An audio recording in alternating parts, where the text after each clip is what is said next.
Hello， 大家好，这里是星河百度。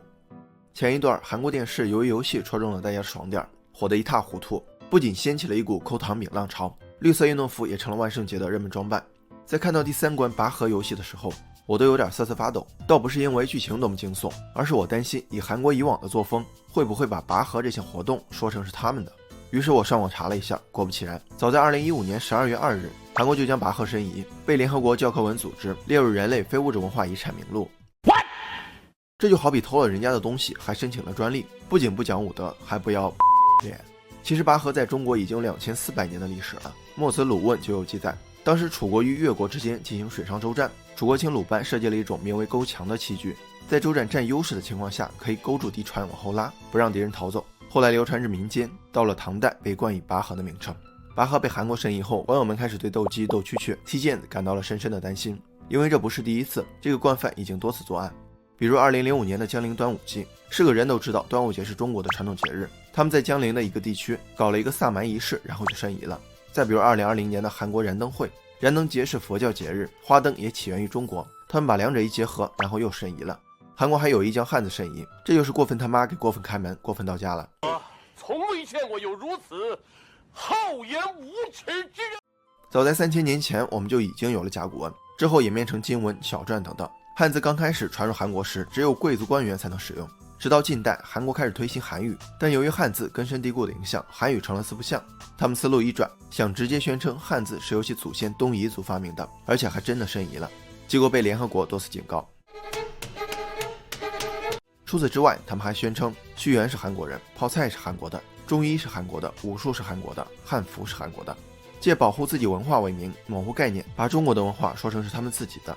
虽然都是自己吆喝，贼喊捉贼，伤害性不大，但有一定侮辱性，而且咱们也没办法说服这个没有文化的文化强盗，就好比叫不醒一个装睡的人一样。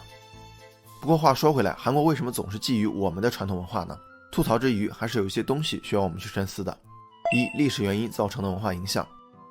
历史上，中国早在3500年前的商朝就形成了成熟的文明，比如甲骨文、青铜器、诗歌、农业种植等等。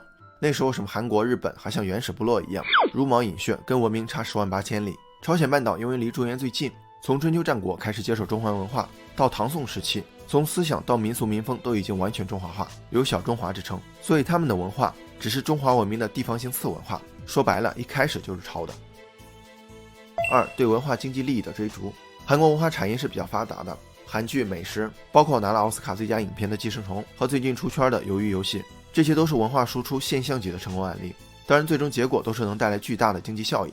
韩国的旅游业有一半都是韩剧的功劳，挣钱嘛，不寒战。尝到了甜头，他们开始深挖文化产业。不过寒战的是，他们的文化就这么多，卷都卷不出来，总不能瞎编乱造吧？于是就想到了拿来主义，剽窃咱们的。3. 咱们对文化的重视程度不足。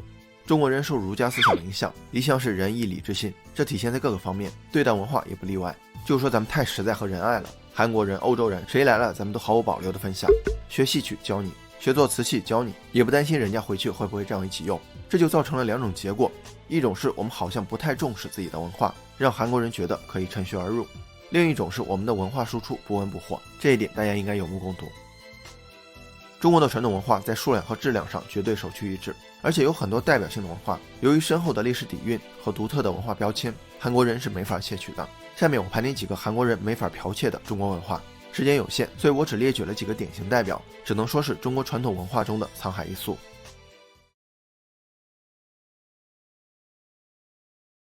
百家讲坛严冲年认为，瓷器最能代表中国文化。为什么这么说呢？因为在英语中中国和陶瓷共用一个单词 China。景德镇在古代叫昌南镇，相传陶瓷销往海外，外国人不知道这东西叫什么，只知道来自昌南，于是就将昌南谐音作 China。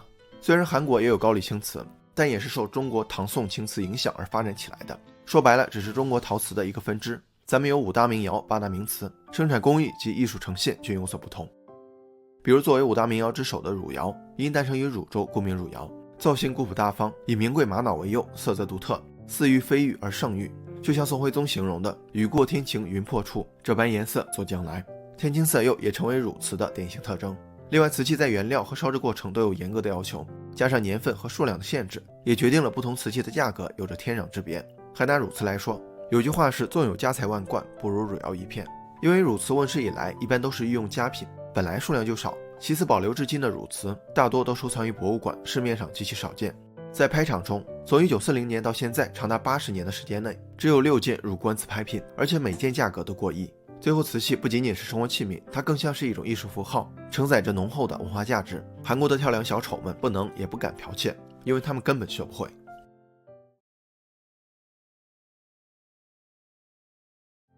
上面提到韩国受汉字的影响颇深，汉字刚流入韩国时，只有贵族官员才能使用。谁要是能认汉字、写汉字，那就是身份地位的象征啊！如果要是再有一手好书法，那更是人中翘楚了。韩国前总统李承晚、朴正熙都会写正儿八经的中文毛笔字，我也不懂，所以不知道写得如何。懂书法的小伙伴可以评论一下。既然汉字深意被否决了，那写着汉字的书法作品，他们总不能睁着眼睛说瞎话吧？书法本就是汉字的艺术表现形式，二者不可分割，所以他们是没法窃取的。另外，国画对韩国的影响跟汉字一样深远。从后唐到清末这段时间，朝鲜几乎是宋辽金元明清各朝的藩属国，每年他们进贡的时候，也会请求所属国赐予他们所需的一些东西。不过，不同的文化背景决定了他们有自己的身份标准，所以也不是单纯的模仿中国画。到17、18世纪，朝鲜绘画有了很明显的时代感。另外就是浓厚的写实风格，怎么说呢？看起来就跟咱们小时候看爷爷家里挂的老挂历那种感觉。而中国画注重写意，意境深远，悟到深思处，好画自然成。一幅画就是一个故事，一段历史，一种思想，让人百看不厌。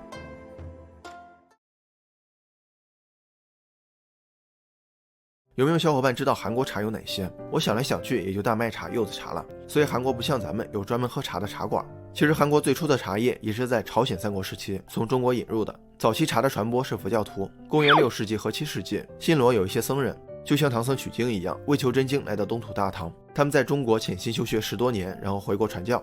而这个时候，饮茶风俗恰好从巴蜀地区向中原广大地区传播，是茶文化从萌芽到发展的阶段。所以这些僧人耳濡目染，回去的时候把茶籽和茶文化也带了回去。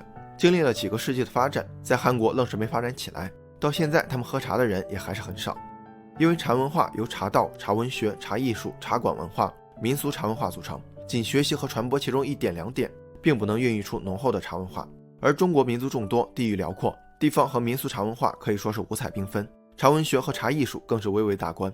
比如《水浒传》中就有王婆茶房的描写。另外，茶对种植环境的要求也比较高，喜酸怕碱，喜光怕晒，喜暖怕寒，喜湿怕涝，同时还需要有好的种植技术和炒制方法。这些条件都决定了茶只有在咱们这儿更香，茶文化也只有在咱们这儿更浓。这些只是中国传统文化的9牛1毛。其实我觉得真正的文化是偷不走的，因为文化是中华几千年的沉淀、积累和传承，早已跟每个中国人血脉相连。韩国这种文化剽窃行为，经过长时间的演变，没准会成为他们特有的气质，打上深深的文化烙印。当然，韩国一而再再而三的不耻行为，也给我们敲响了警钟。文化是我们的根，需要我们去保护、传承和发扬。如果有些装睡的人故意侵犯，叫不醒他们就尿醒他们。好了，本期视频就到这儿了，感谢您耐心观看。如果您喜欢星河的内容，还望订阅关注，分享给更多的朋友。一个人能走多远，要看他与谁同行。关注星河百度，咱们每周聊点有温度的成长内容。下期视频不见不散。